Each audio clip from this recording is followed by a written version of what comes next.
In our project work, we were tasked with automating the assembly process for a wooden handle. Our goal was to enable the desired manufacturing capacity of 85,000 parts per year with minimal human involvement. To solve this problem, we propose an assembly station which consists of 2 robot cells, each having a distinct role in the assembly process.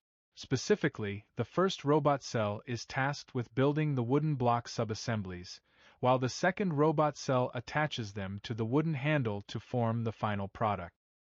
We showcase the viability of our approach using a simplified robot cell. In our solution concept, the wooden parts arrive to the robot cell on a tray. To distribute the remaining parts, we designed custom feeders, which enable repeatable and precise grasping of the metal pins and flanges. To simplify the main assembly tasks, we designed custom fixtures, which hold the parts and help align them correctly for assembly. These fixtures are also designed to utilize external tools like pneumatic cylinders and stapling guns, enabling the robot to focus on simple pick-and-place operations. Next, we will showcase our assembly procedure with a video,